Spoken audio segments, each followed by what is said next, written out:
Joko Widodo. Jadi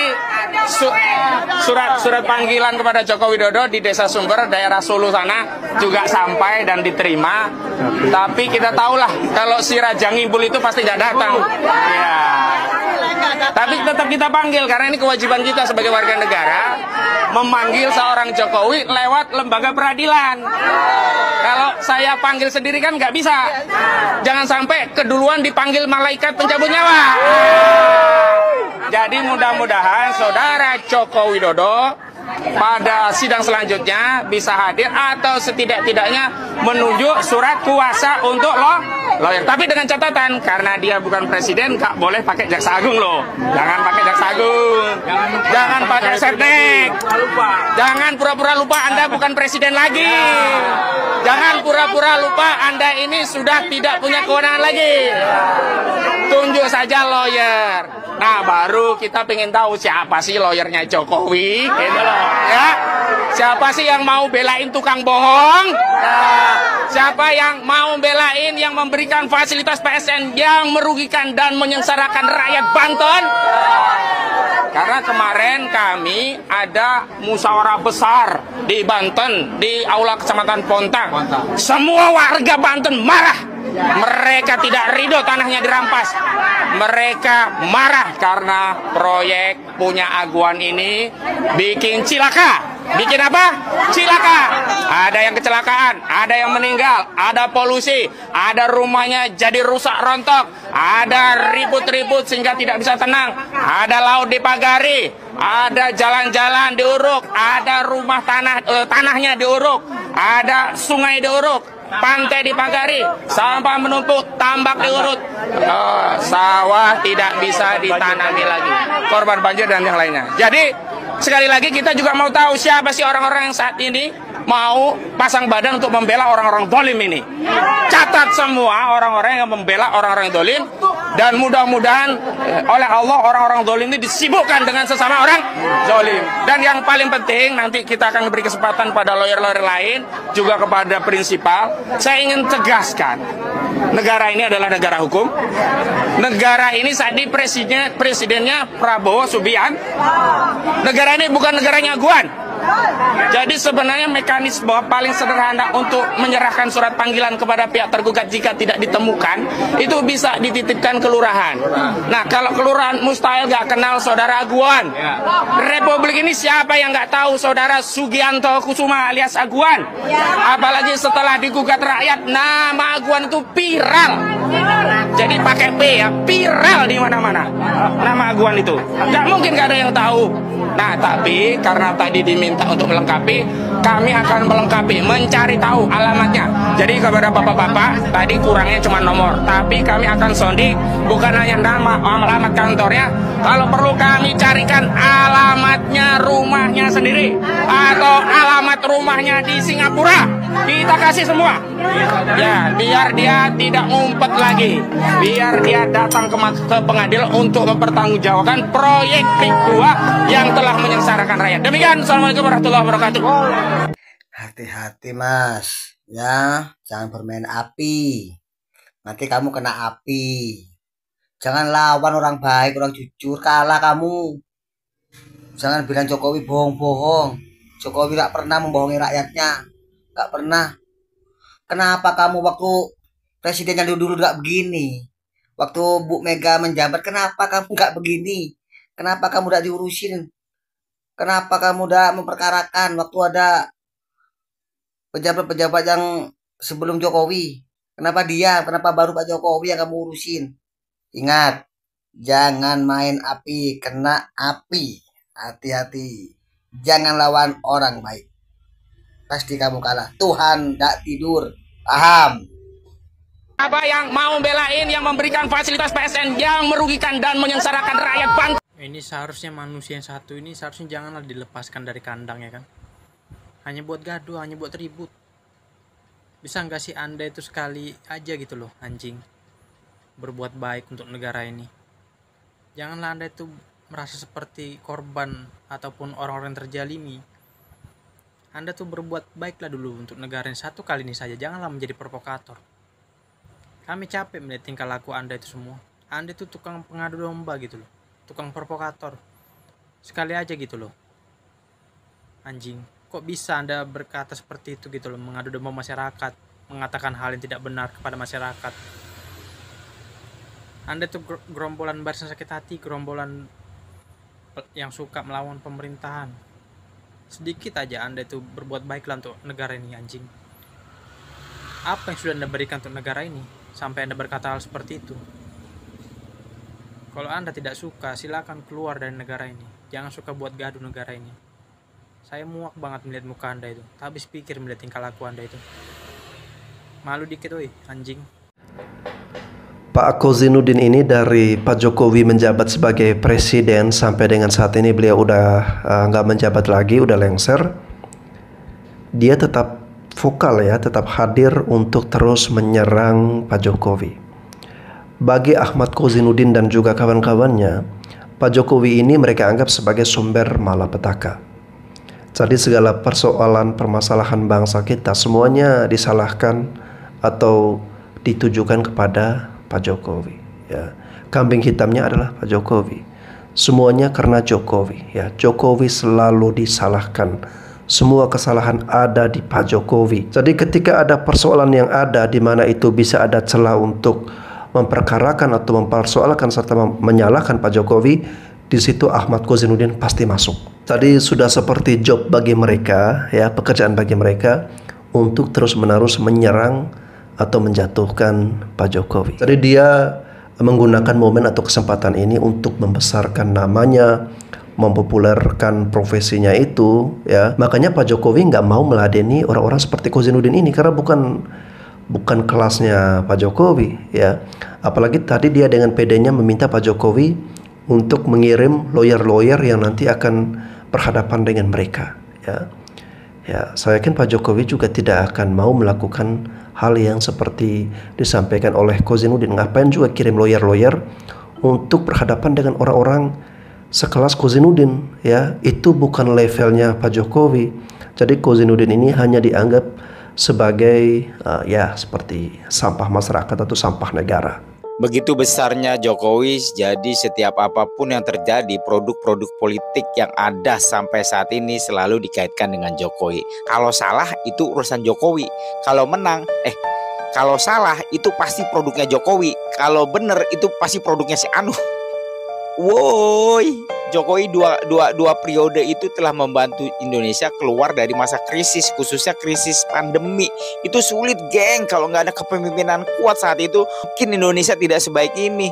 Kalau sekarang ada hiruk pikuk tentang PPN, itu kan produk undang-undang. Kalau nggak dijalanin, berarti pemerintahan Prabowo melanggar undang-undang. Kalau dijalanin, banyak yang nggak mau kan. Tapi kan undang-undang sudah mengatur kita. Ya kalau nanti bisa dirubah tetap 11%, ya monggo. Kalau harus bertambah, ya gue juga. Udah lah, pokoknya salah Jokowi dah. Udah gitu aja. Tinggal nunggu siapa lagi kita ya? Woi, Cing Jin, ngapain lo di situ? Kita ngirim surat ke sini. Masa kita Diusir kan sama satpam kan? Rasain. Ya. Emang lu rakyat benar, ya. Tapi gue juga rakyat. Bos, ini negara punya seluruh rakyat, bukan punya lu doang. Ada hukum, ya, ada aturan, bukan semau-mau lo sendiri. Gak diterima satpam masuk audiensi malah orasi di situ. Saya kemarin juga ada di situ ya. Saya pantau itu orang teriak negara dalam negara, ya. Palakmu itu negara dalam negara.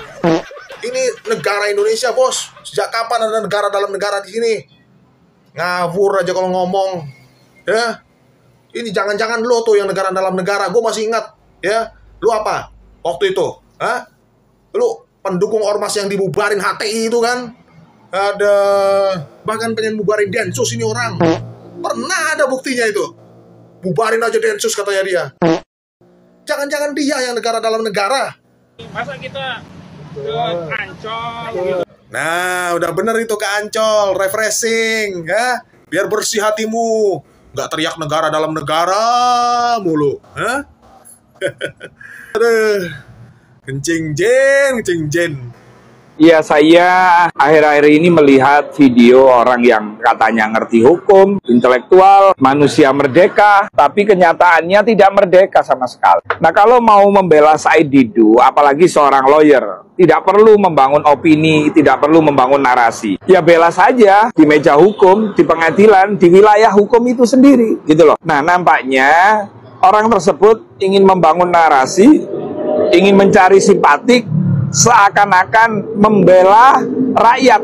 Perampasan tanah, ini orang tidak tahu tanah yang dirampas itu yang mana. Apakah orang yang disuruh pindah itu punya surat, punya sertifikat, punya warka? Nah, itu kan harus jelas. Di zaman modern seperti ini tidak bisa, Pak, semena-mena, orang semena-mena nggak bisa. Negara semena-mena nggak bisa. PSN dan PIK itu dua hal yang berbeda. Sekali lagi, PSN dan PIK itu dua hal yang berbeda. Nah, PSN itu adalah tanahnya pemerintah yang dikelola atau diserahkan kepada pihak swasta. Tetapi negara ini tidak memberikan biaya sedikit pun, tidak memberikan biaya sama sekali. Jadi kalau mau menjadi manusia merdeka, minimal dia harus mendapatkan informasi yang sebenar-benarnya. Jangan membela Said Didu, Pak Said Didu yang menghadapi hukum, terus kemudian mengatakan kriminalisasi, dikit-dikit kriminalisasi.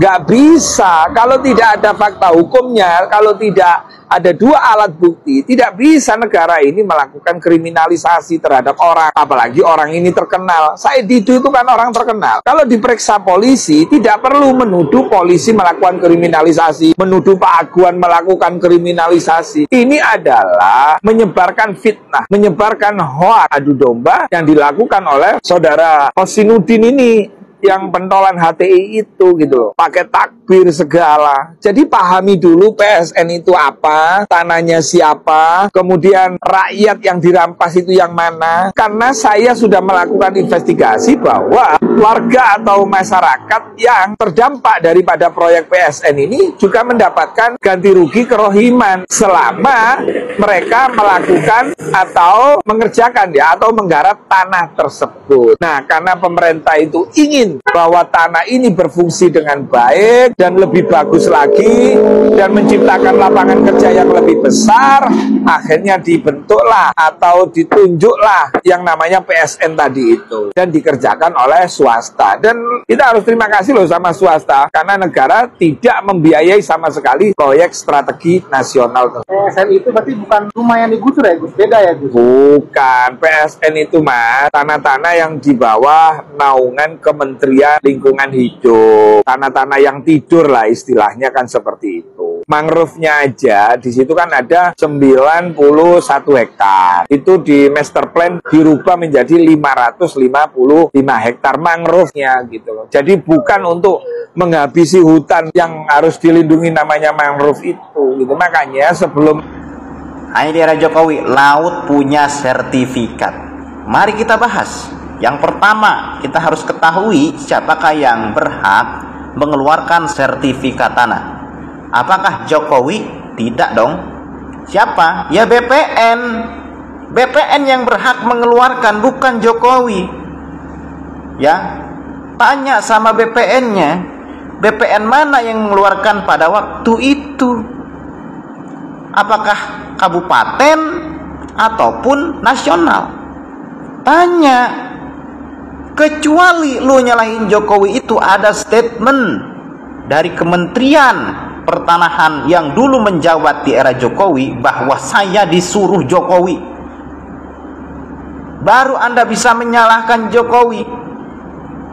Baru Anda bisa mengatakan di era Jokowi laut mempunyai sertifikat. Baru. Ini belum ada statement apa-apa. Anda menuduh tanpa adanya dasar. Ya, dan itu sudah termasuknya fitnah yang keji. Ingat saudara-saudara, Anda memfitnah tanpa dasar sesuatu, kecuali ada statement dari BPN kabupaten semisalkan, ataupun Kementerian Pertanahan yang menyatakan saya disuruh presiden ke-7. Baru kalian bisa menuduh. Hanya di era Jokowi laut punya sertifikat. Oke? Jokowi sebenarnya mengkudeta negeri ini dan mengkudeta partai yang mendukungnya. Seharusnya anjing-anjing seperti ini ya kan, para provokator yang seperti ini, seharusnya janganlah dilepaskan dari kandang. Karena kalau dilepaskan dari kandang, mereka brutal, mereka bakal menggigit orang lain gitu loh. Mereka ini orang-orang yang tidak tahu diri, yang tidak tahu cara berterima kasih kepada Pak Jokowi. Sebenarnya mereka ini adalah provokator gitu, tukang fitnah, tukang mengadu domba masyarakat, supaya masyarakat membenci Pak Jokowi dulu. Saya tahu kok siapa Sudirman Said dulu. Mereka nih orang-orang pecatan Pak Jokowi. Karena kinerja mereka dulu sangat jelek banget. Bahkan sangat buruk. Bahkan mendapatkan nilai D+, bahkan F. Karena kinerja mereka sangat mengkhawatirkan dan memalukan banget. Karena mereka tidak mencerminkan pejabat ataupun orang-orang yang berintegritas tinggi. Dan ini saya sayangkan.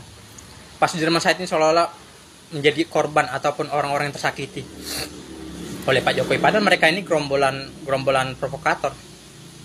Jadi saya sarankan untuk Pak Sedidu dan gerombolan sakit hati yang lainnya. Rakyat di negara ini sudah cerdas semua, Pak. Siapa kalian itu semua sudah tahu masyarakat di negara ini. Masyarakat di negara ini sudah cerdas semua, sudah pakai logika dan akal. Mereka tak bakalan terpengaruh dengan tipu daya muslihat kalian. Jadi saya sarankan untuk Pak Sedidu, lebih baik banyak bertobat, Pak. Takutnya nanti Bapak dipanggil oleh Yang Maha Kuasa. Itu aja sih, Pak. Terima kasih. Negeri ini kalau terjadi apa-apa terhadap Prabowo dan kita dipimpin oleh Gibran. Didu. Dari dulu sampai sekarang, kelakuanmu itu nggak berubah. Pembenci tetaplah jadi pembenci. Kau berharap Pak Prabowo itu kenapa-napa, terus yang gantikan kelompokmu, gerombolanmu gitu, junjunganmu yang kau dukung itu yang kau harapkan jadi pemimpin. Kalaupun takdir berkata lain, di belakang hari akan terjadi apa-apa, tetap Mas Gibran itu jadi pemimpin berikutnya. Kalau kau nggak suka, kau keluar dari Indonesia ini. Keluar kau, cabut kau dari warga negara. Gak ada urusan. Kenapa kau ribut mulut kau ini? Kenapa? Karena kau gak dapat jabatan. Iya, kau pernah diberi jabatan, diberi wewenang, diberi kepercayaan. Tapi kau kena pecat. Gara-gara kau gak jujur. Setelah kau dipecat, kau jadi musuh negara. Hasut sana, hasut sini. Gesek sana, gesek sini. Berharap kau, kalau pendukung Mas Gibran itu beralih ke junjunganmu itu kan. Berharap kau kan. Hasutanmu itu membuat pendukung Mas Gibran itu mendukung kalian. Gak akan mungkin. Gak akan mungkin. Karena kau dan gerombolanmu itu sampai kapanpun akan tetap jadi sampah demokrasi. Ngerti kau? Ngerti? Jokowi tidak bisa diampuni dosanya. Iya. Aku termasuk orang yang ditipu. Hei, Pak Jenggot. Hati-hati mulut Anda itu ngomong. Apa yang ditipu Pak Jokowi? Pak Jokowi itu presiden yang terbaik. Rakyat tuh masih suka sama Pak Jokowi. Anda itu jangan bawa-bawa rakyat. Hati-hati Anda ngomong itu, Pak Jenggot. Anda ditipu apa sama Pak Jokowi? Saya ingin tahu. Harus ada buktinya. Kalau bicara itu, Anda sembarangan ngomong. Mentang-mentang punya jenggot panjang Anda itu. Kenapa baru nongol sekarang Anda itu? Kenapa waktu Pak Jokowi masih dinas itu, masih jadi presiden, Anda tidak keluar-keluar seperti itu? Sudah tua mulutnya, ngomong tidak aturan. Hati-hati Anda itu ngomong. Rakyat nih se-Indonesia masih suka sama Pak Jokowi.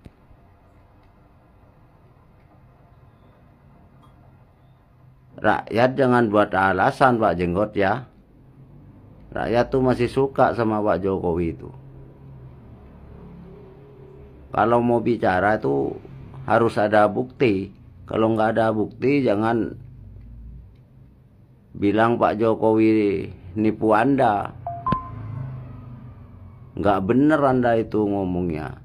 Oke, bagi kalian para pembenci-pembenci dari Pak Jokowi ya, segera sadar, ayo lekas move on, ayo kita bangkit bersama-sama bergandengan tangan, kita menatap masa depan bangsa dan negara kita ini ke depan ya.